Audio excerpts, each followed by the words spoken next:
चरितं रघुनाथस्य शतकोटी प्रविस्तरम एकैकमक्षरं पुंसा महापातकनाशनम। एक बाणी, एक वचनी, एक पत्नी, मर्यादा पुरुषोत्तम राघवेंद्र सरकारजींचं चरित्र जीवाचं कल्याण करणार आहे। रामकथा ही जीवनाची व्यथा कमी करणारी कथा, संसारामध्ये तापलेल्या जीवाला शांती प्राप्त करून देणारी कथा, जीवनामधील अवघड प्रश्नाचं उत्तर म्हणजे श्रीराम कथा, जीवनामधील दुःखाच्या वजाबाकीचं साधन म्हणजेच श्रीराम कथा। अशी पवित्र, सुरस, अवीट, गोड असणारी श्री रामकथा। आणि आज या रामकथेचा द्वितीय दिवस आहे।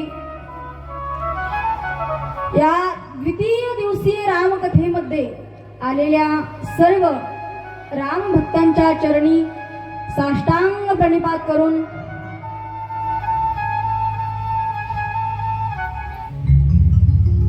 कालचा पहिला दिवस आपल्या रामकथेचा झाला, कसा झाला ते कळलं पण नाही। दुसरा पण दिवस उगवला आणि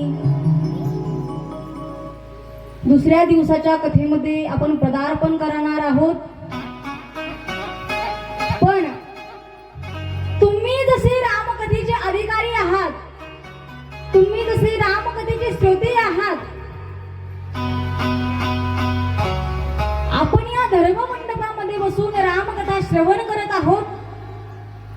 आपण देखील श्रोते रूपाने बसलेलो आहोत। पण या रामकथेचे आपल्यापेक्षाही ज्येष्ठ असणारे श्रोते, प्रमुख श्रोते की जे आपल्या अगोदर मंडपमध्ये येऊन बसतात, पण आपली भक्ती कमी असल्यामुळे आपल्याला ते दिसत नाही। पण ज्या ज्या ठिकाणी रामकथा चालू आहे त्या ठिकाणी त्यांची हजेरी असतेच। ते वक्त्याच्या अगोदर मंडपामध्ये येऊन बसतात। असे असणारे हनुमानजी आपल्या कथेचे मुख्य श्रोते, आपण त्यांना आग्रहाचं निमंत्रण देऊया किंवा त्यांच्या चरणावर साष्टांग प्रणिपात करूया। हनुमान जी, आप आओ, पधारो, इस कथा मंडप में बैठ जाओ।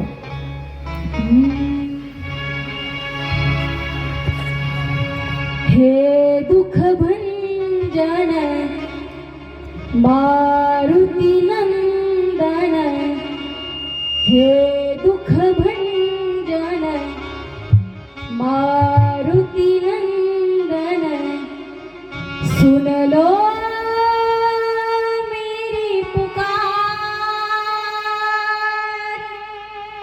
सुन लो मेरी पुकार, पवन सुत बिनती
भगवान की, पवन सुत हनुमान की, उमापती महादेव की।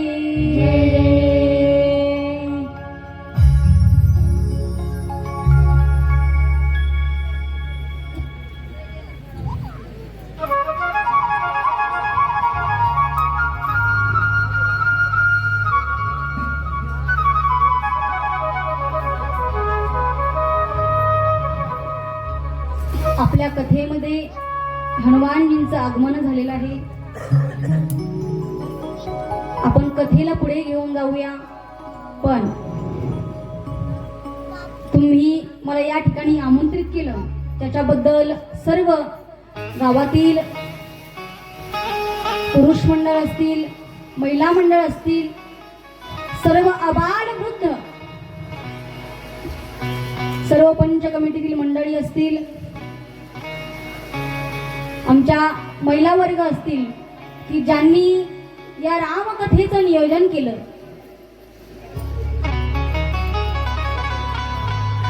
रामकथेचं नियोजन करणं एवढं सोपं नाहीये. सप्ताहाचं नियोजन करणं एवढं सोपं नाहीये. रात्रंदिवस झोप सुद्धा येत नाही कमिटीतल्या मंडळींना.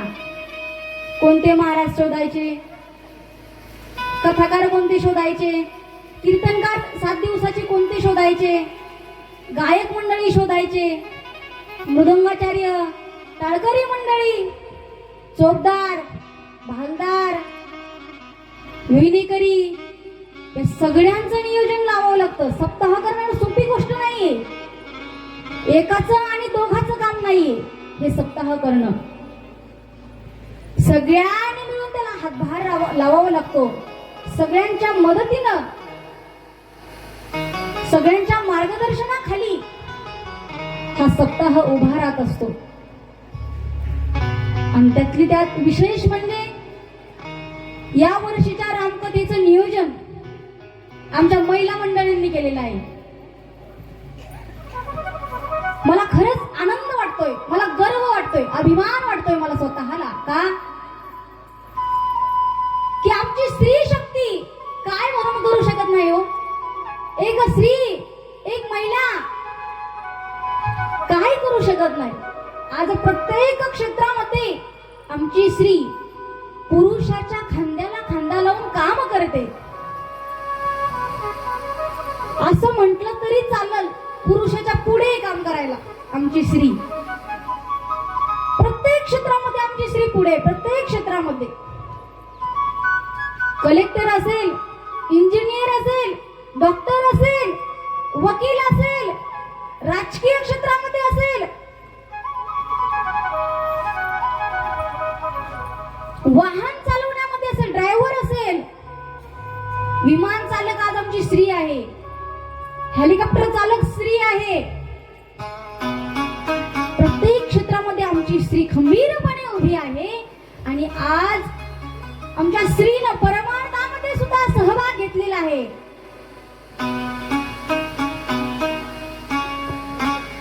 नारी की निंदा मत कर यारो, नारी रतन की खान. नारी की निंदा मत कर यारो, नारी रतन की खान. जिस नारी से पैदा हुए शुक भीष्म हनुमान. म्हणजे नारी सोपी नाही, नारी साधारण नाही. आमच्या एका स्त्रीला साधं समजू नका, ती सगळं काही करू शकते. प्रत्येक क्षेत्रामध्ये आमच्या स्त्रीची संख्या जास्त आहे. प्रत्येक क्षेत्रामध्ये आमच्या महिला मातृवर्गांची संख्या जास्त आहे. कथेमध्ये सुद्धा पहा, सप्ताहामध्ये, कीर्तनामध्ये सुद्धा पहा, सगळ्यात जास्त उपस्थिती कोणाची असते? यांना सांगू द्या, कोणाची उपस्थिती असते? दादा, बाबा, काका.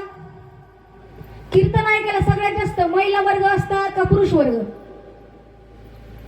झोपले का काय? चष्मेवाले बाबा, कोणाची जास्त असते? खरं बोलले का नाही? महिलांची उपस्थिती जास्त असते. कथेला सुद्धा कोणाची उपस्थिती?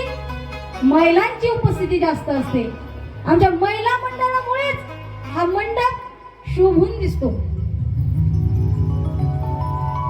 तसं तुमच्यामुळे पण दिसतो, पण जास्त करून यांच्यामुळे दिसतो, कारण या मेकअप करून आलेले असतात. एवढा मेकअपचा छंद आमच्या महिलांना, एवढा मेकअपचा छंद, त्याच्यापेक्षा सगळ्यात जास्त साड्याचा छंद.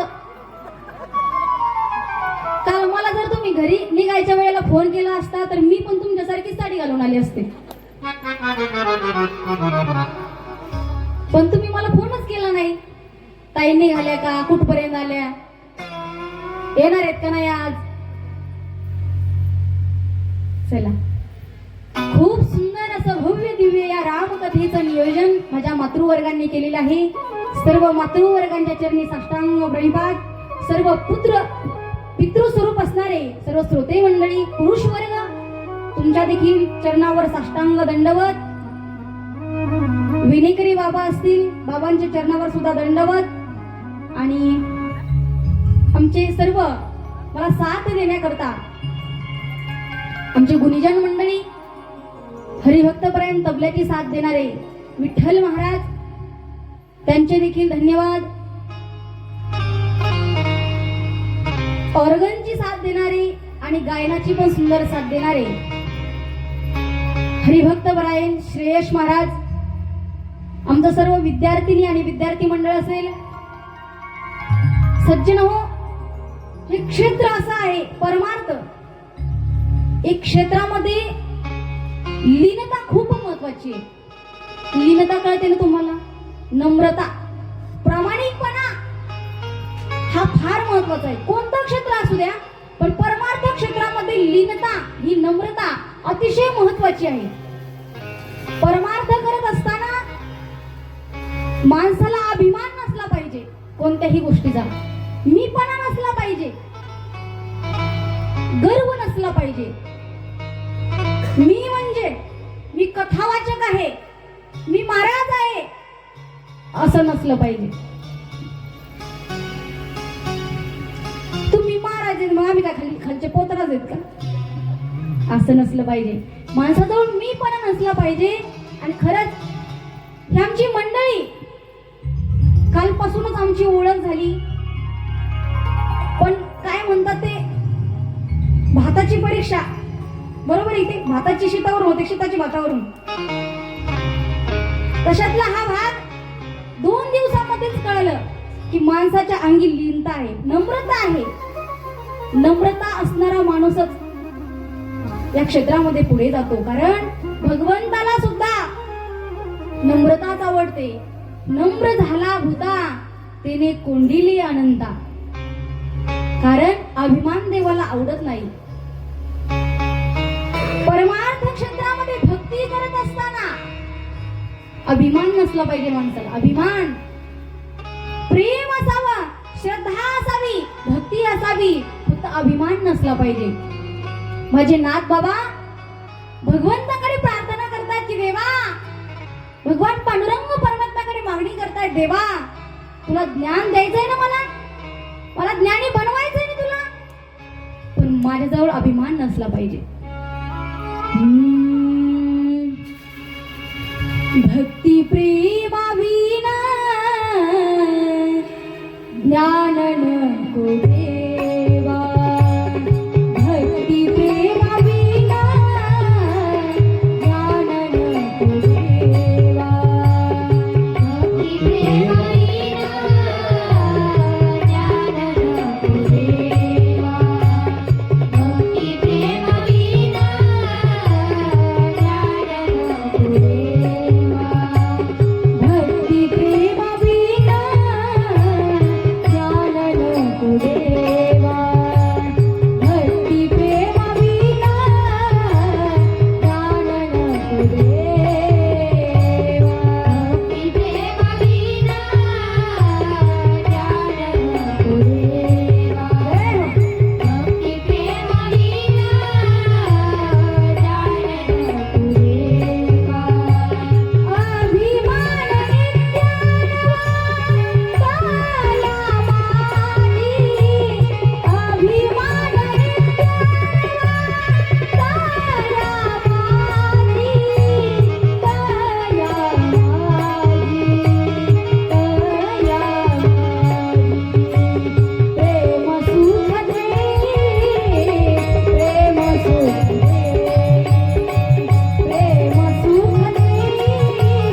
प्रेमा विना ज्ञान नको देवा. अभिमान नित्य नवा, अभिमान नित्य नवा, तया माझी, तया माझी, तया माझी. ज्ञानी आहे, पण त्या ज्ञानीला भक्तीची आणि प्रेमाची जोड नसेल, नम्रता नसेल, लीनता नसेल, तर त्याच्या अंगी अभिमान निर्माण होतो. म्हणून परमार्थ करत असताना आपल्या अंगी अभिमान नसला पाहिजे, नम्रता असली पाहिजे. सज्जन हो, कालपर्यंत आपण कथा श्रवण केली. आपण काल रामकथेचं महात्म्य पाहिलं, प्रस्तावना पाहिली. रामकथा म्हणजे काय? असा कोण आहे आपल्या देशामध्ये की ज्याला रामायण माहिती नाही? बरं, माहिती असून परत का ऐकावा? या रामायणाचे प्रमुख रचनाकार कोण? अशी सर्व माहिती आपण काल पाहिली. या रामायणामध्ये किती श्लोक आहेत ते सुद्धा आपण काल पाहिलं. विषय चांगला असतो तर वक्ता चांगला नसतो, वक्ता चांगला असतो तर विषय चांगला नसतो. हा देखील विषय काल आपण पाहिलेला आहे. आता आपण कथेला पुढे घेऊन जाणार आहोत. तुलसीदासजींचा नियम आहे, ज्यांनी या ग्रंथाची निर्मिती केली, रामचरितमानस या ग्रंथाची निर्मिती केली, ते गोस्वामी तुलसीदासजी. त्यांचा नियम असा आहे, बिनु सतसंग न हरी कथा. म्हणजे संतांच्या संगतीमध्ये भगवंताच्या कथेचं, लीलांचं, गुणांचं वर्णन करायचं, असा त्यांचा नियम आहे. प्रयाग नावाचं क्षेत्र आहे आणि त्या प्रयाग नावाच्या क्षेत्रामध्ये भारद्वाजी सारखे महात्मे वास्तव्य करतायत. माघ मेळाव्याच्या निमित्तानं अनेक संतांचं येणं जाणं चालू आहे. शास्त्र चर्चा, ज्ञानाचं आदान प्रदान, गंगेचं स्नान आणि शेवटी पूर्णाहुतीचा दिवस, समारोपाचा दिवस. त्या दिवशी भारद्वाजींकडे एक महात्मे आलेले आहेत. ते महात्मे आलेले पाहिल्याबरोबर भारद्वाजी आसनावरून उतरतात आणि खाली बसतात. आणि जे महात्मे भारद्वाजींच्या आश्रमामध्ये आलेले आहेत त्यांना भारद्वाजींनी आसनावरती बसवलं, त्यांची पूजा केली, प्रणाम केला आणि श्रोत्याच्या रूपामध्ये बसलेल्या भारद्वाजींनी अतिशय नम्रपणे, अतिशय विनयानं एक प्रश्न आसनावर बसवलेल्या महात्म्यांना केला.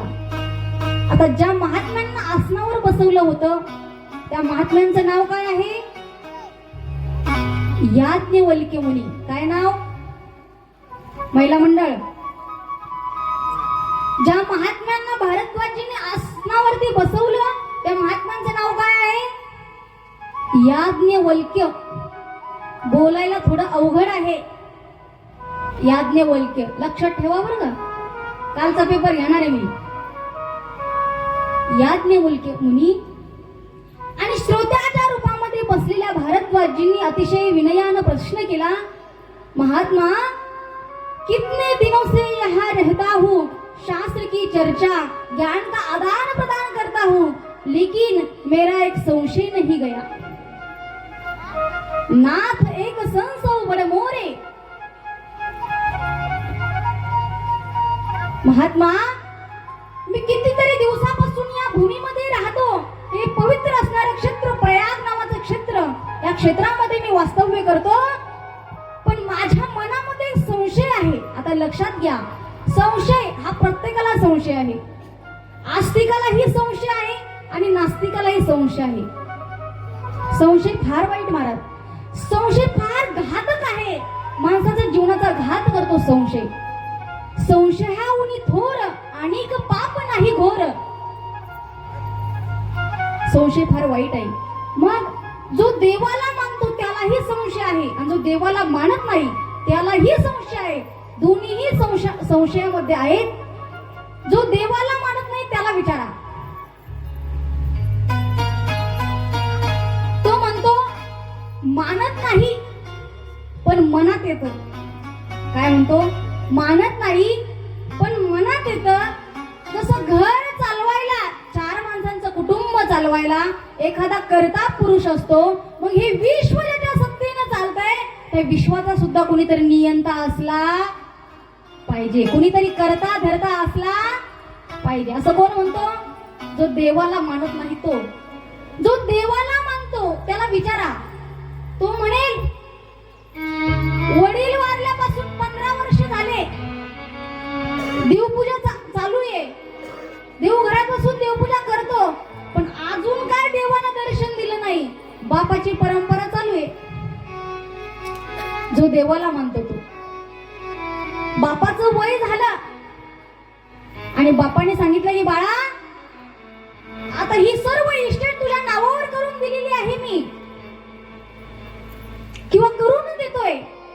आता मी मरणार आहे मला माहिती आहे पण माझ्या 3 अटी आहेत. कोणकोणत्या? देवपूजा करायची, हरिपाठ करायचा आणि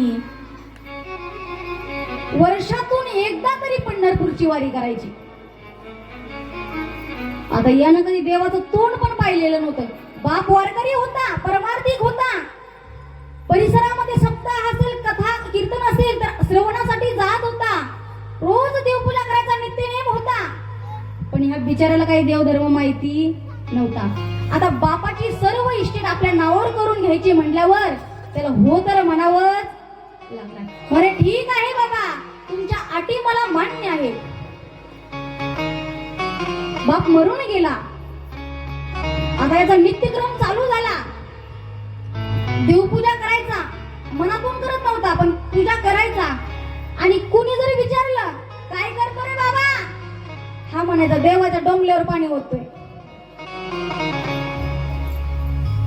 हरिपाठ वाचायचा संध्याकाळच्या टायमाला. काय वाचतो रे बाबा? भारुड वाचतोय. म्हणजे हरिपाठाला भारुड म्हणणारा. पंढरपूरला जर गेला, कुणी विचारलं कुठे गेला होता रे? पंढरपूरला हेलपटा मारायला गेलतो. वारीला सुद्धा गेलतो असं म्हणत नाही.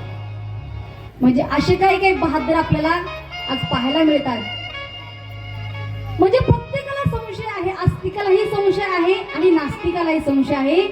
मला सांगा ना, रामकथा ही सूर्यवंशाची कथा आहे.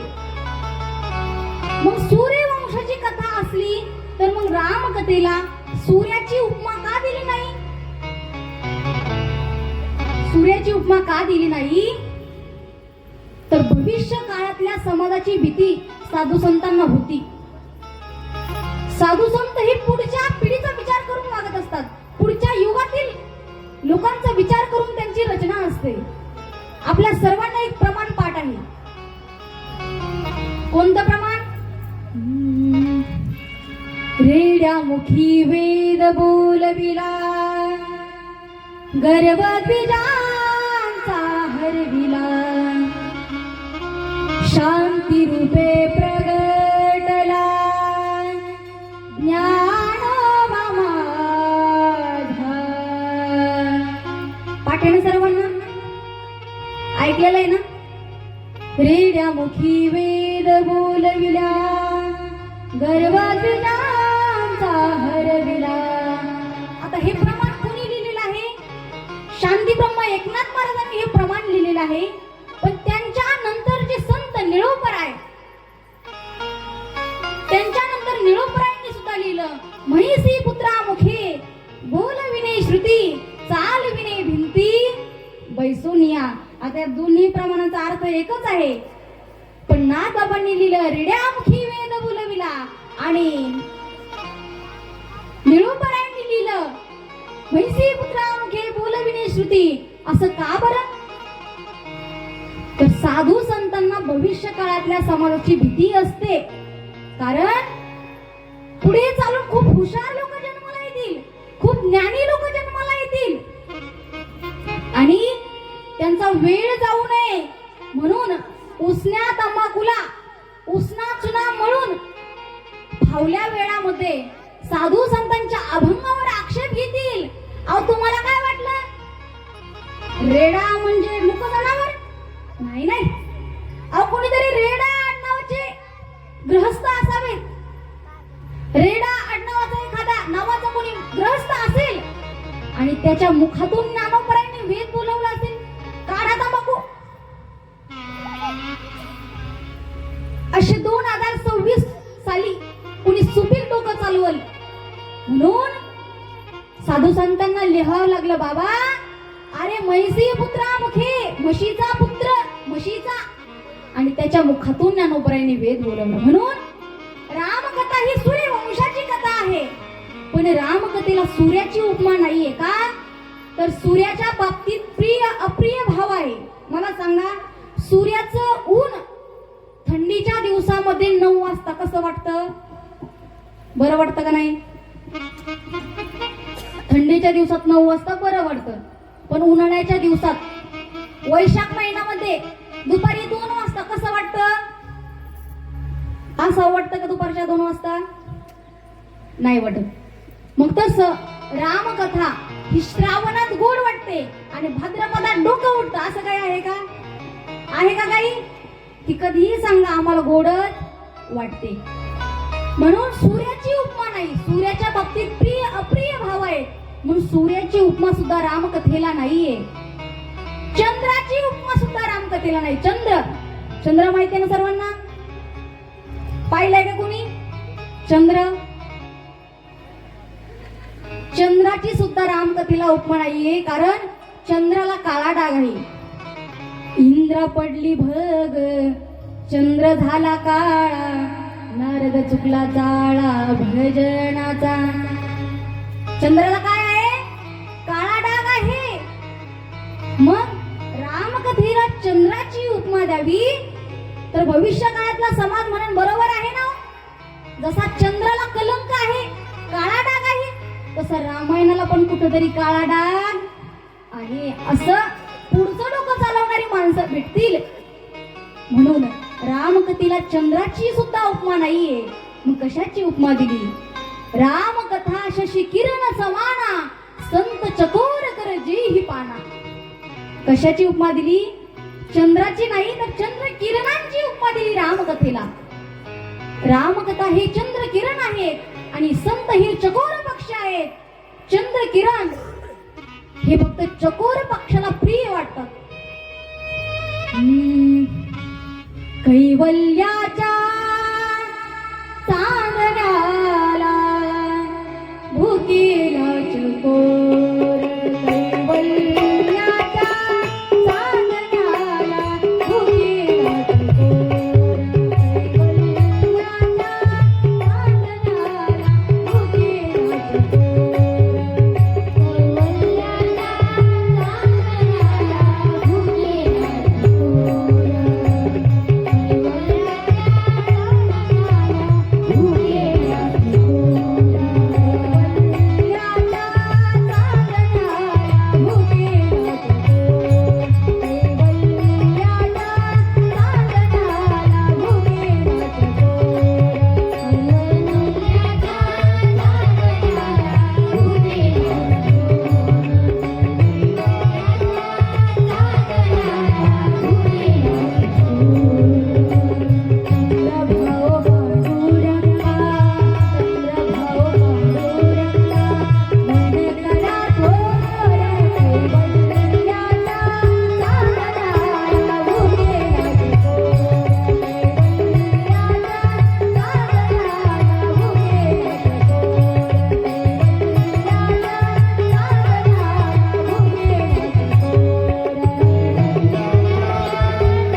रामकथा ही चंद्र किरण आहेत आणि संत हे चकोर पक्षी आहेत.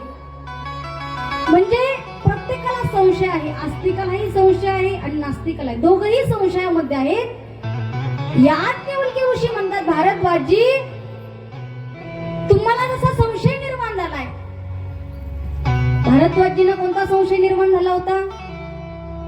महात्मा, परब्रह्म राम आणि कौसल्येचा राम म्हणजे भगवान विष्णूंचा अवतार रामचंद्र प्रभू आणि कौसल्येचा राम हे दोघे एकच आहेत की वेगवेगळे आहेत, असा संशय निर्माण झाला होता. कोणाला?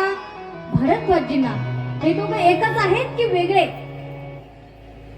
असा संशय याज्ञवल्क्यजींच्या समोर प्रस्तावित केल्याच्या नंतर याज्ञवल्क्य महाराज म्हणतात, भारद्वाजजी तुम्हाला तसा संशय निर्माण झालाय, तसाच संशय एकदा पार्वती मातेला निर्माण झाला होता. कुणाला निर्माण झाला होता?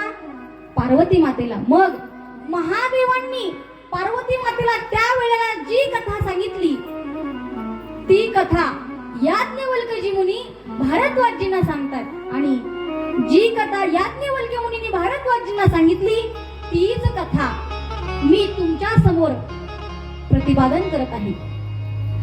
याज्ञवल्क्यजी सांगू लागले, एक वेळेला काय झालं? एक वेळेला एक बार त्रेता जुग माही, एक बार त्रेता जुग माही, संग कुंभ ऋषी पाही, संग सती जग जननी भवानी, संग सती जग जननी भवानी, तुझे ऋषी अखिलेश्वर राणी, तुझे ऋषी अखिलेश्वर राणी, श्रीराम जय राम जय जय राम, श्रीराम जय राम जय जय राम, श्रीराम जय राम जय जय राम, श्रीराम जय राम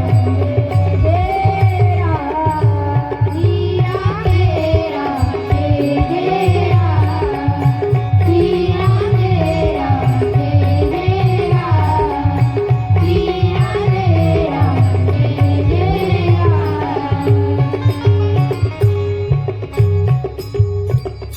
एक वेळेला काय झालं? एक बार त्रेता जुग माही, समूह गए कुंभ ऋषि पाई, संग सती जग जननी भवानी, पूजे ऋषी अखिलेश्वर राणी. एक वेळेला भगवान शिवजी आणि सती माता, एक वेळेला भगवान शिवजी आणि सती माता नाशिक जिल्ह्यामध्ये मनमाडच्या पुढे जो अनकाई नावाचा किल्ला आहे, त्या अनकाई किल्ल्यावरती अगस्ती महाराजांचा आश्रम आहे आणि त्या अगस्ती महाराजांकडे भगवान शंकर हे रामकथा श्रवण करण्यासाठी जातात. पण एकटे गेले नाही. कोणाला सोबत घेऊन गेले? संग सती जग जननी भवानी, सती मातेला सोबत घेऊन गेले. मला वाटतंय कदाचित तेव्हापासून ही परंपरा चालत आलेली असावी. कथा ही दोघांनी ऐकावी, पती आणि पत्नी दोघांनी ही कथा ऐकावी. त्याचं कारण काय आहे? पतीनं जर पुण्य केलं तर पतीचं अर्ध पुण्य पत्नीला मिळतं, पण पत्नीनं जर पाप केलं त्यातलं अर्ध पाप पतीला भोगावंच लागतं. पतीच्या पुण्याईमध्ये पत्नीचा अधिकार आहे, पण पत्नीच्या पुण्याईमध्ये पतीचा अधिकार नाहीये. पतीच्या पदवीमध्ये पत्नीचा अधिकार आहे, पण पत्नीच्या पदवीमध्ये पतीचा अधिकार नाहीये. काय कारण आहे याचं? कशामुळे असं असेल? तर पत्नीनं पतीसाठी त्याग केलेला आहे. किती त्याग केलेला आहे पत्नीनं, किती त्याग करून ती सासरी येत असते. मला सांगा ना, माहेरामध्ये असताना कुमारी, त्याच्या पुढे तिचं स्वतःचं नाव, त्याच्या पुढे वडिलांचं नाव, वडिलांचं आडनाव, गाव वडिलांचं, तालुका वडिलांचा, जिल्हा वडिलांचा, पोस्ट वडिलांचं, सगळं काही वडिलांचं असतं. पण एकदा का लग्न झालं आणि लग्न झाल्यानंतर सासरी आली, सगळं बदलून जातं. सगळं. कुमारीच्या जागेवर सौभाग्यवती, त्याच्या पुढे सासरचं नाव, त्याच्या पुढे पतीचं नाव, पतीचं आडनाव, गाव पतीचा, तालुका पतीचा, जिल्हा पतीचा, पोस्ट पतीचा, सगळं त्याग करते ती पत्नी. सगळा त्याग करते. किती त्याग करते. आपल्या आई वडिलांचा त्याग करून येते, आपल्या बहिणी भावांचा त्याग करून येते, आपल्या सगळ्या परिवारांचा त्याग करून ती सासरी येत असते. म्हणून पतीच्या पुण्याईमध्ये पत्नीचा अर्धा अधिकार आहे. मग मला वाटतंय कालची चूक झाली असली तरी जाऊ द्या, माफ करते तुम्हाला. आज पण काही चुकलं असेल तुमचं तरी तुम्हाला माफ करते. पण उद्यापासून काय तुमची चुकी मी खपून घेणार नाही. आज ज्यांचे पती घरी विसरले असतील त्यांनी उद्या हाताला धरून घेऊन यायचे. परत सांगितलं नाही म्हणू नका. ज्यांच्या पणत्या घरी विसरल्या असतील, ज्यांच्या पणत्या कळतात का, पणत्या गौरी क्षेत्राच्या बाहेरचे, ज्यांच्या पत्न्या घरी विसरल्या असतील त्यांनी उद्या आपल्या पत्न्या सोबत आणायच्या, हाताला धरून आणायच्या. तुम्हाला काय नाव घ्यायला लावणार नाही मी, फक्त हाताला धरून आणा.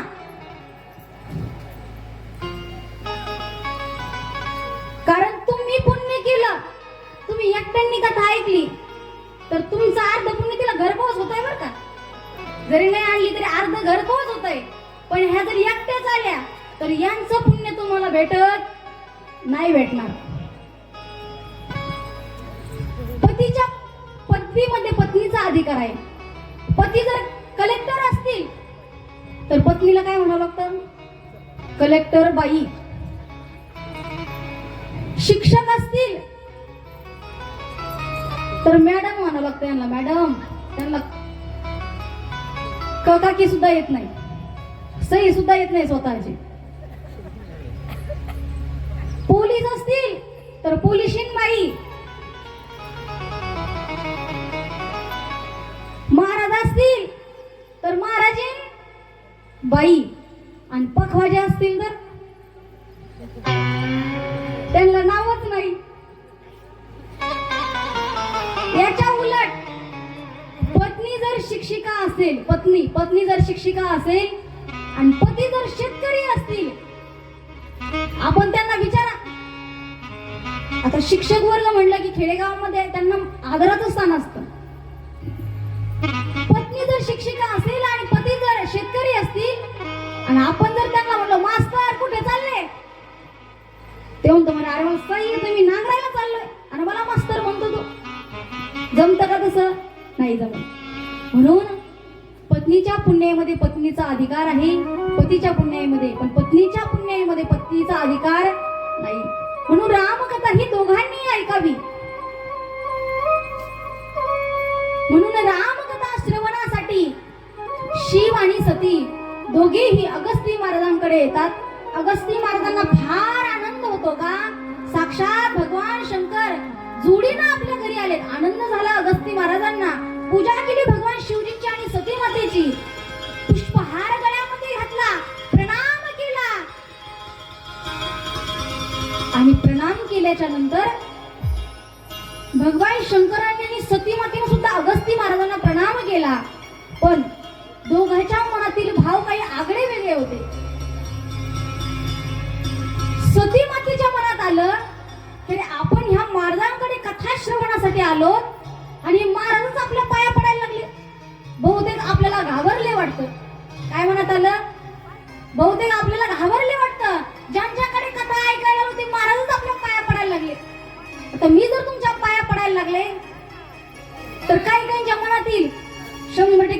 बाई घाबरली काय नाही, असं वाटतं की नाही?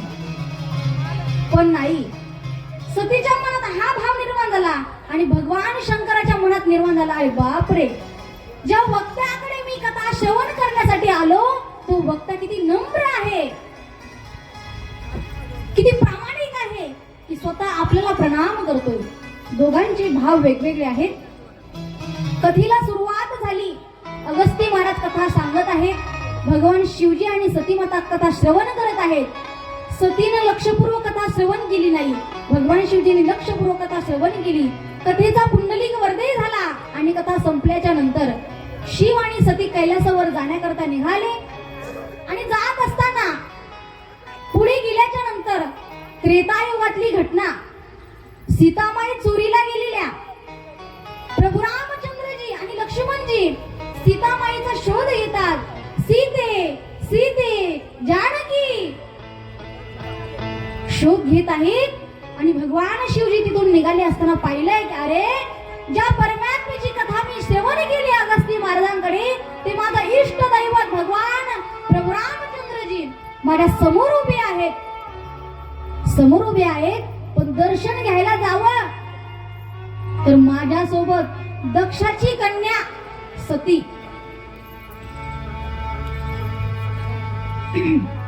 लक्ष द्या, दक्ष कन्या सती माझ्या सोबत आहे आणि मी जर इथून दर्शन घ्यायला जावं तर ती दक्षची कन्या, विद्वान पिता की बेटी, ती इथं पण डोकं चालवल की ते बाबा त्याची पत्नी हरवली म्हणून शोधत रडत फिरतय आणि आमचा बाबा त्याला देव म्हणून पाया पडायला निघाला. म्हणजे देवाच्या काळात सुद्धा हे होतं. देवाच्या काळात आमच्या बाबाला काहीच कळत नाही, ती त्यांची पत्नी चोरी गेली म्हणून शोधत रडत फिरत आहे आणि आमचा बाबा त्यांना देव समजून पाया पडायला जात आहे. आमच्या ह्यांना काही कळत नाही. हे देवाधिकांना सुद्धा चुकलं नाही. आपली काय गते, आमच्या मावश्या सहज चालतं चालतं म्हणतात सहज, आमच्या यांना काही कळत नाही. म्हणता का नाही, खरं बोलायचं म्हणतो की नाही आपण, आमच्या ह्यांना काही कळत. आमच्या ह्यांनी सगळी मथुरा कशात घातली, पाण्यात घातली. पण मला सांगा, पाण्यात मथुरा गेली का द्वारका गेली? हो, कुठं काय त्यांची पीएचडी चालू करते सांगताच येत नाही. बालपणी आई म्हणते आमच्या मुलाला काही कळत नाही. लग्न झाले बायको म्हणते आमच्या ह्यांना काही कळत नाही. म्हातारपणी पुरा म्हणते आमच्या म्हाताऱ्याला काही कळत नाही. नेमकं कळत तरी कवा, का न कळतच जीव जातो.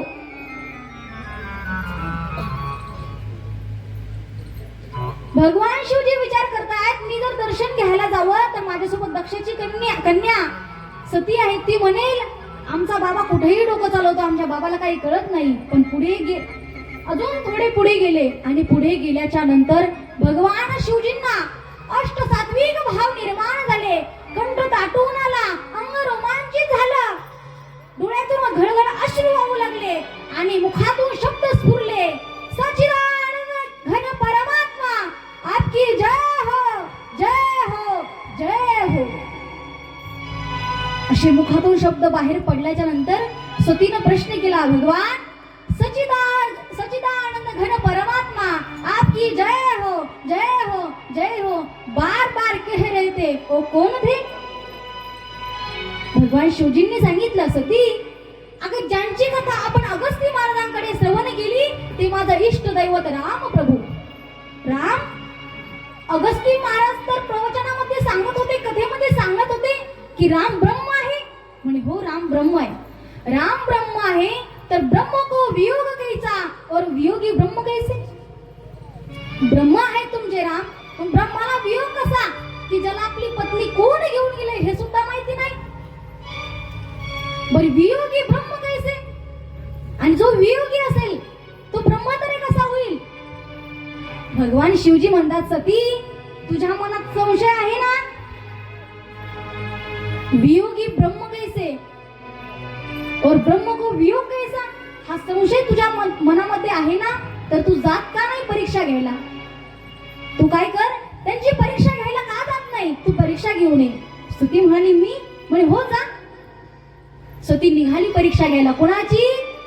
रामप्रभूंची परीक्षा घ्यायला निघाली. पण परीक्षा घ्यायला जात असताना सतीनं माध्यम चुकीचं वापरलं. काय वापरलं माध्यम? सती सीता होऊन गेली. सीता होऊन गेली जाय ना का, पण शृंगार करून गेली. आता मला सांगा, ही घटना कधीची आहे? सीतामाई चोरीला गेलेल्या आहेत आणि रामप्रभू शोधत फिरत आहेत. मग सीतामाई का शृंगार करून गेलेल्या होत्या वनवासाला जाताना? नाही, साधी आपली वल्कल परिधान करून गेलेल्या होत्या. पण सती ही शृंगार करून निघाली, रामांच्या समोर आली आणि रामांच्या समोर आली की राम लगेच पाठीमागं तोंड फिरवायचे. परत सती पुढून जायची, परत तोंड फिरवायचे, परत तिकडं समोरून जायची, परत तोंड फिरवायचे रामप्रभू. पण लक्ष्मणजी चुकले. लक्ष्मणजी म्हणतात, दादा भैया देखो ना मेरी भाभी आई है. काय म्हणतात लक्ष्मणजी? दादा बघा ना माझी वहिनी आल्यात. पण त्यावेळेस रामप्रभू म्हणतात, लक्ष्मणा अरे ती तुझी वहिनी नाही, ती आपली आई आहे, ती आपली माता आहे. असं म्हटलं की सती घाबरली, लट लट लट लट लट लट कापू लागली, थरथर कापू लागली. का यांनी आपल्याला ओळखलं? घाबरलेली सती भयभीत झाली, डोळे झाकले आणि डोळे झाकून पाहते तर समोर कोणी दिसना गेले. परत डोळे उघडले तर समोर राम लक्ष्मणजी उभे आहेत. परत खाली बसली, परत डोळे झाकले तर राम लक्ष्मण सीता सिंहासनावर बसलेले आहेत. परत डोळे उघडले तर समोर कोणीच नाही. घाबरली सती, भयभीत झालेली सती भगवान शंकराकडे जायला निघाली. पण भगवान शंकर हे अंतर्यामी, त्यांनी मनोमन जाणलं होतं की सती माझी आई होऊन गेली आहे. सीता भगवान शिवजी हे सीता मातेला आई समजतात. भगवान शिवजींनी विचार केला की माझी सती, माझी पत्नी ही माझी आई होऊन गेलेली आहे आणि आता हिच्या बरोबर पत्नीत्वाचा संबंध ठेवणं म्हणजे जगातल्या भक्तीच्या नात्याला कलंक ठरेल. सती जवळ आली भगवान शंकराच्या आणि भगवान शंकराच्या जवळ आल्यावर भगवान शिवजींनी विचारलं, सच कहो लीनी परीक्षा कवन विधी कहू सत्य समवाद. खरं सांग, सत्य बोल, परीक्षा घेतली का? सत्य या शब्दावर जोर दिला का? तर भगवान शंकरांना माहिती होतं सती ही खोटं बोलणार आहे आणि सती खोटंच बोलली. सतीने सांगितलं, भगवान परीक्षा वगैरे काही घेतली नाही, तुम्ही दुरून नमस्कार केला, मी जवळ जाऊन नमस्कार केला. धडधडीत खोटं बोलली, आपल्या सौभाग्याजवळ धडधडीत खोटं बोलली. म्हणून प्रपंचामध्ये असताना पती आणि पत्नी हे नातं फार नाजूक नातं आहे. लक्षात येते ना तुमच्या? महिला मंडळ झोपले का काय? प्रपंचामध्ये पती आणि पत्नी ही दोन प्रपंचरूपी रथाची चाकं आहेत. बरोबर आहे ना? तुम्हाला त्याचा चांगला अनुभव आहे, तरीही सांगेन मी तुम्हाला. प्रपंचरूपी रथाची पती आणि पत्नी हे दोन चाकं आहेत. त्याच्यापैकी एक जरी चाक मोडून गळून पडलं तरी हा रथ पुढे जाऊ शकत नाही जाऊ शकत. मला सांगा ना, आपली एखादी गाडी असेल, तिचं जर एखादं चाक गळून पडलं, खराब झालं, तर गाडी अंगणामध्ये धूळ खात पडते. मग हा प्रपंचरूपी रथ सुद्धा असाच आहे. या रथामध्ये एक चाक जरी वाकडं तिकडं चालायला लागलं तरी प्रपंचरूपी रथ चांगला चालू शकत नाही. म्हणून प्रपंचामध्ये पती आणि पत्नीनं एकमेकांसोबत विचारपूर्वक वागलं पाहिजे. एकमेकांच्या विचार, एकमेकांच्या भावना समजून घेतल्या पाहिजे. एका विचारानं वागलं पाहिजे. पत्नीनं कधी पतीसोबत खोटं बोलायचं नाही आणि पत्नीनं सुद्धा कधी आपल्या सौभाग्याजवळ खोटं बोलायचं नाही. खोटं बोलल्या की विषय संपला. आता तुम्ही बोलतात का नाही हे विचारणार नाही मी तुम्हाला, कारण मला अजून 5-6 दिवस राहायचंय. उगा कालपासून पाहते चांगलं चांगलं जेवायला भेटायला लागले. आज तर चांगलाच बेत होता पुरणपोळीचा.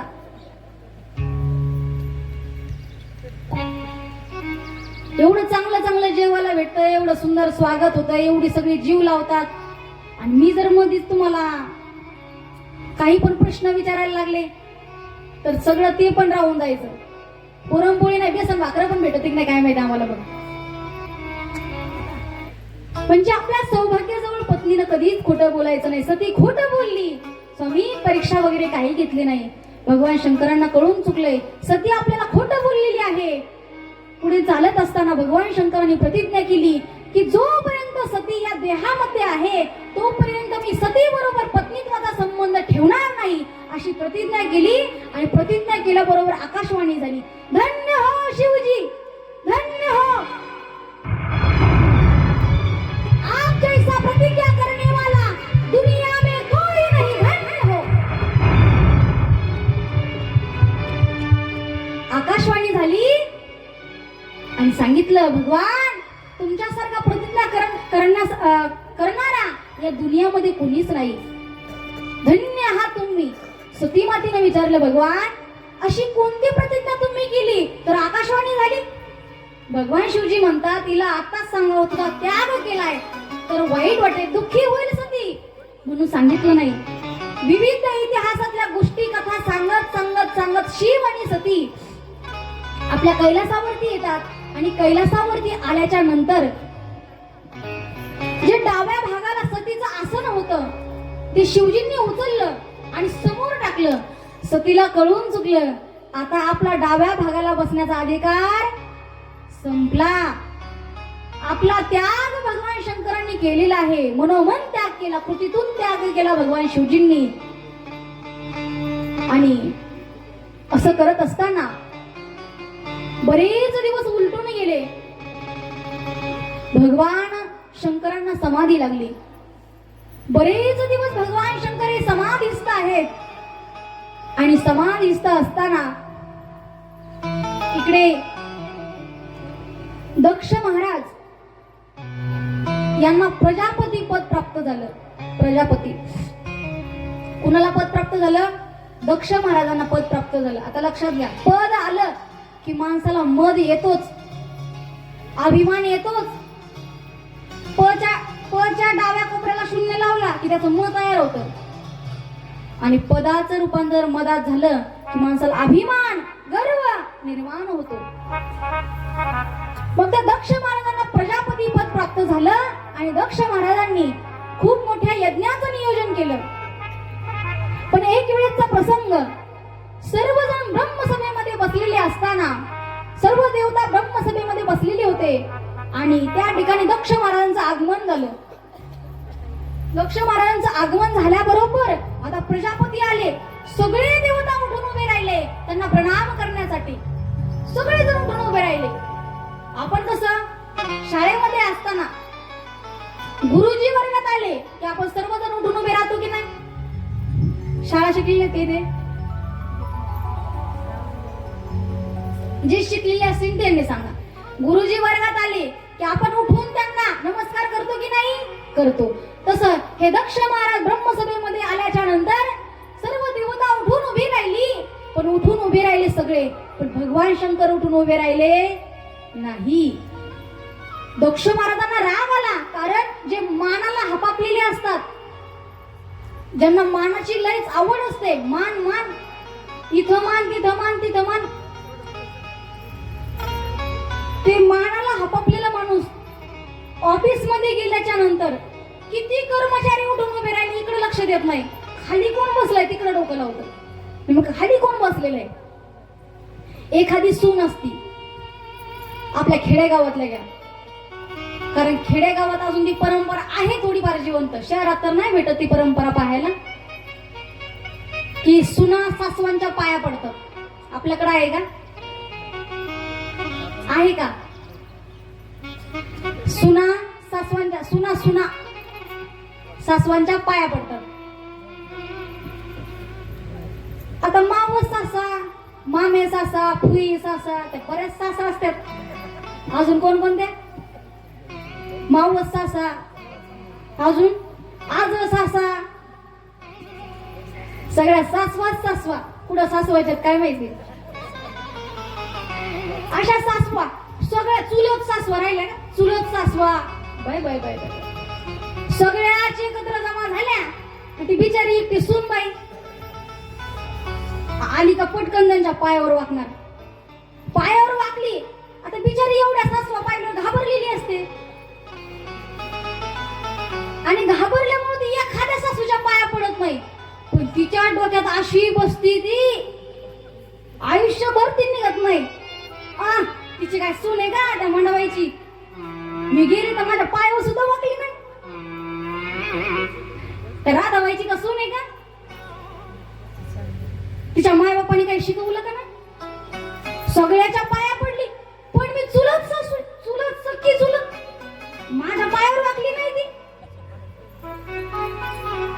ह्या मानाचं फार अवघड आहे. तसं दक्ष महाराज म्हणतात, सगळे मला मान देण्यासाठी उठून उभे राहिले, पण माझा जावाई का उठून उभा राहिला नाही. याला काय झालं होतं, बदला घेण्याचा बदला. आणि बदला घेण्यासाठी दक्ष महाराजांनी फार मोठ्या यज्ञाचं नियोजन केलं. आणि यज्ञाचं नियोजन केल्याच्या नंतर सगळ्या देवी देवतांना आमंत्रण दिली, सगळ्यांना पत्रिका दिल्या की बाबांनो या यज्ञासाठी या तुम्ही. सगळ्या देवतांना पत्रिका दिल्या आणि सगळी देवता दक्ष महाराजांच्या नगरीकडे यज्ञासाठी जाऊ लागली. सगळी देवता आपण आपल्या गाडीमध्ये बसून निघाली, आपण आपल्या वाहनावर बसून निघाली. आणि जात असताना त्यांनी मोठमोठाले हायवे सोडून दिले. मेगा हायवे सोडला, समृद्धी हायवे सोडला आणि कच्च्या रस्त्याने निघाले कैलासावरून. का, कैलासावरून जर निघालो आपण तर शिवसती कैलासावर असतील, ते वर आपल्या आकाशामधली विमानं बघतील आणि त्यांना वाटल सगळ्यांना आमंत्रण दिली पण आम्हालाच आमंत्रण दिलं नाही, असं वाटण्यासाठी सगळी देवदेवता कैलासावरून निघाली विमानामध्ये बसून. भगवान शिवजींची तपश्चर्या समाधीतून जागे झाल्याच्या नंतर भगवान शिवजी सती मातेनं प्रश्न केला, भगवान अहो ही विमान सकाळपासून इकडे कुठे जात आहेत, याच्यामध्ये सगळे देवता देवी देवता मेकअप करून बसलेले आहेत, विमानामध्ये बसून जात आहेत, सकाळपासून पाहते ही विमानं निघाली आहेत, कुठं चालले नेमकं. भगवान शिवजीने सांगितलं, अगं सती तुझे पिता, तुझ्या पित्याच्या घरी यज्ञ आहे, यज्ञाचं नियोजन केलं आहे आणि त्या यज्ञासाठी ही सर्व देवता जात आहेत. माझ्या पित्याच्या घरी यज्ञ आणि मला निमंत्रण नाही. भगवान शिवजीने सांगितलं, सती त्याचं एकच कारण आहे. ब्रह्मसभेमध्ये असताना दक्ष महाराज आले, सर्वजण त्यांना मान देण्यासाठी उठून उभे राहिले, पण तुला माहिती ना सती, अगं मी जिथं जाईल तिथं 3 मिनिटाच्या पुढे मला लगेच समाधी लागते. 3 मिनिटाच्या, भगवान शिवजी आहेत सदैव हे समाधीमध्ये असणारे, साधना करणारे, तपस्वी जीवन आहे माझ्या भगवान भोलेनाथाचं. 3 मिनिटाच्या पुढे लगेच डोळे झाकून समाधीस्थ. आणि तेच घडलं सती. दक्ष महाराज आलेले असताना सर्वजण उठून उभे राहिले आणि मी समाधीस्थ होतो, मला काहीच माहिती नाही काय झालं ते, पण त्याचा बदला घेण्यासाठी तुझ्या पित्यानं हा यज्ञाचा आरंभ केला आहे. सगळ्यांना आमंत्रण दिली पण आपल्याला आमंत्रण दिलं नाही. भगवान शिवजी समजावून सांगतात, सती अगं काही ठिकाणी कितीही बोलावलं तरी जाऊ नये, काही ठिकाणी बोलावलं तरच जावं आणि काही ठिकाणी न बोलावता जावं. भगवान शिवजी सांगतात, काही ठिकाणी कितीही बोलावलं, कितीही पत्रिका पाठवल्या, कितीही सुपारी दिली तरी तिथं जायचं नाही. कुठं हाणामारीचा प्रसंग असेल, कितीही पैशाची बोली करू द्या तुम्हाला, तिथं जावं का माणसानं, जावं का नाही जावं. बोलावलं तरच जावं. कुठं घराची वास्तुशांती असेल, सत्यनारायणाची पूजा असेल, बारशाचा कार्यक्रम असेल, डोहाळे जेवणाचा कार्यक्रम असेल, लग्नाचा कार्यक्रम असेल, वाढदिवसाचा कार्यक्रम असेल, तिथं जर तुम्हाला पत्रिका आली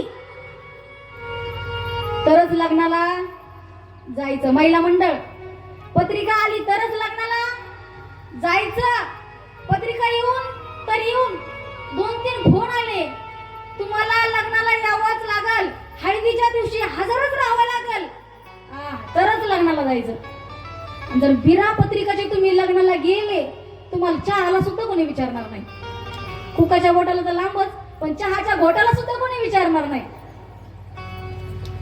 म्हणून इथं बोलावलं तरच जावं, आणि बिना बोलवता गेलं तर आपल्याला मान भेटणार नाही. आणि काही ठिकाणी न बोलावता जावं. कुठं? तुका म्हणे तेथे न पाचारिता जावे. तुका म्हणे तेथे न पाचारिता जावे.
तुका म्हणे तेथे न पाचारिता जावे. कुठं? न बोलवता जावं. कुठं? सप्ताह असेल, कथा असेल, कीर्तन असेल, अशा ठिकाणी न बोलवता माणसानं जायला पाहिजे. पण माणसाचं डोकं उलटच चालतं. इथं त्यांना असं वाटतं आम्हाला बोलावलं पाहिजे तरच आम्ही जाऊ, आम्हाला बोलावलं पाहिजे. काही काही ते एवढी खट्याळ असतात, एवढी खट्याळ असतात. एखाद्या वर्षी त्यांना सप्ताहामध्ये काही विचारलं नाही. इथून माग सगळे सप्ते मीच हँडल केले. महाराज पण मीच पाहत होतो, पखवाजे पण मीच पाहत होतो, कथाकार पण मीच पाहत होतो. सगळं सप्ताहाचं नियोजन माझ्याच हातानं होतं. आणि या वर्षी पखवाजे त्यांनीच पाहिले, कथाकार त्यांनीच बोलवले, कीर्तनकार त्यांच्याच म्हणण्याचे. मला विचारायचं तर पाहिजे होतं, विचारायला तर पाहिजे होतं, मला साधा फोन तर करायला पाहिजे होतं. त्यांनी स्वतः मीटिंग घेतली, मला मीटिंगला सुद्धा बोलवलं नाही. नाही बोलवलं ना, सप्त्याचं तोंड बघायला सुद्धा जात नाही मी. अशी काही बादर असतात. तिकडे तोंड पाहायला सुद्धा जाणार नाही त्यांच्या कार्यक्रमाचं. का? मला विचारलं नाही. इथं माणसाला बोलावं लागतं, या म्हणावं लागतं. कीर्तन चालू व्हायच्या अगोदर सांगावं लागतं, चला थोड्याच वेळामध्ये कीर्तनाला सुरुवात होत आहे. तरी सर्व भाविकांनी मंडप मध्ये येण्याची कृपा करावी. कृपा. कथेला सुरुवात होत आहे, तरी सर्वांनी कथा श्रवणासाठी मंडप मध्ये येण्याची कृपा करावी. हा कृपा शब्द एवढा खाली नेऊन घातलाय. कुठं कृपा शब्द वापरायला लागले, कुठं पण. आता इथं ठीक आहे, लग्नामध्ये गेल्यावर लग्न लागत आणि जो माईक वर बोलणार असतो का, लग्न लागल्यावर तो माईक जवळ येतो. ऐका आणि आवाजाकडे लक्ष असू द्या. आताच खूप सुंदर पद्धतीने आपला विवाह पार पडलेला आहे. तरी सर्व येणाऱ्या पाहुणे मंडळींना माझी विनंती आहे, त्यांनी सर्वांनी जेवायला बसून घेण्याची कृपा करावी. कुठं कृपा शब्द वापरावत का हो? मला सांगायचं एकच, इथं माणसाला वाटतं मला बोलावं, पण इथं न बोलवता गेलं पाहिजे. भगवान शेवटी सतीला समजावून सांगताय, सती अगं काही ठिकाणी बोलावलं तरच जावं, काही ठिकाणी नाही बोलावलं, कितीही बोलावलं तरी जाऊ नये, आणि काही ठिकाणी न बोलावता जावं असं शिवजी सांगतायत. पित्याच्या घरी पुत्राला, मित्राच्या घरी मित्राला, गुरुच्या घरी शिष्याला आणि भगवत कार्यात भक्ताला इथं न बोलवता जाता येतं. असं म्हटल्यावर सती म्हणते, स्वामी मला पण तेच म्हणायचंय, माझ्याच पित्याच्या घरी यज्ञ आहे, मला आमंत्रणाची काय गरज? काय म्हणता सती माता? माझ्याच बापाच्या घरी यज्ञ आहे, मग मला पत्रिकेची काय गरज? भगवान शिवजी म्हणतात, कायदा आपल्याकडेच फिरला. पण तरीही शिवजी समजावून सांगतात, सती तू जाऊ नको. तू जर तिथे गेली ना, तुला मान सन्मान नाही भेटणार, तुझा अपमान होईल, तुला त्रास होईल. सती तू तिथे जाऊ नको त्या यज्ञासाठी. पण सतीनं ऐकलं नाही. आमच्या महिला मंडळांना माहेरचा खूप नाद असतो, माहेरला खूप जावं वाटतं महिला मंडळांना. ऐकलं नाही. सतीनं भगवान शिवाचं 2 शिवगण सोबत घेतले आणि सती माता आपल्या पित्याच्या नगरीकडे निघाली. बाई बाई जाते ग माहेराला, बाई बाई जाते ग माहेराला, बाई बाई जाते ग माहेराला, बाई बाई जाते ग माहेराला. बाई बाई जाते ग माहेराला, बाई बाई जाते ग माहेराला, बाई बाई जाते ग माहेराला, बाई बाई जाते ग माहेराला. हो माझ्या मुळच्या घराला, माझ्या मुळच्या घराला, जाती ग माहेराला, बाई बाई अरे बोल. बाई बाई जाते ग माहेराला,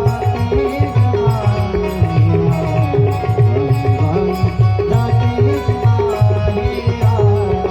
बाई बाई जाते ग माहेराला, बाई बाई जाते ग माहेराला, बाई बाई जाते ग माहेराला, बाई बाई जाते ग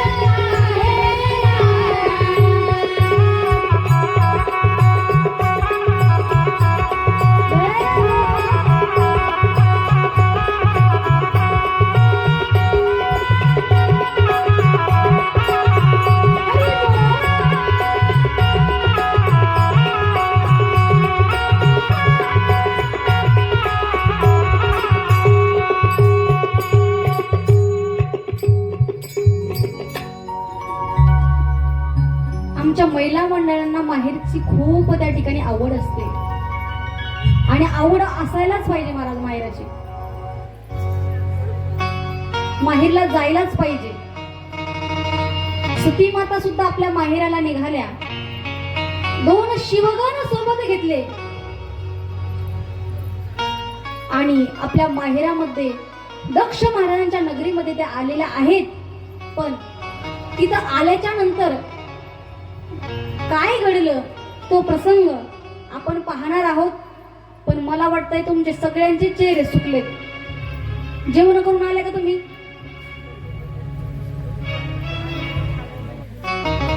थोडे सुकल्यासारखे वाटायला लागले तुमचे चेहरे. आपण थोड्या वेळ भजन घेऊ.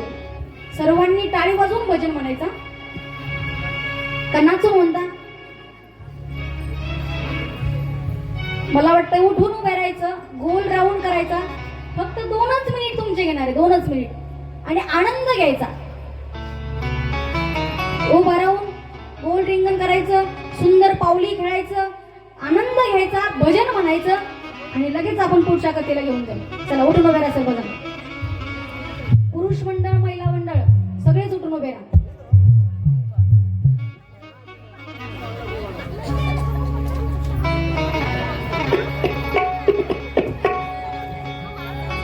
उठा पटापटा, पाय पण मोकळे होते जरा.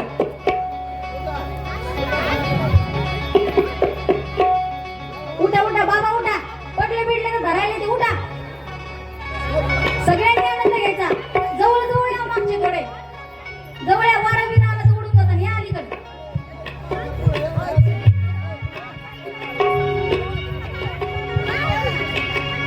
पुरुष मंडळीचा एक गोल करा. महिला मंडळ तुमच्या पुढच्या महिला तुमचा एक गोल करा आणि मागच्या महिलांचा एक गोल करा. सुंदर टाळी वाजवून भजन म्हणायचं. हरी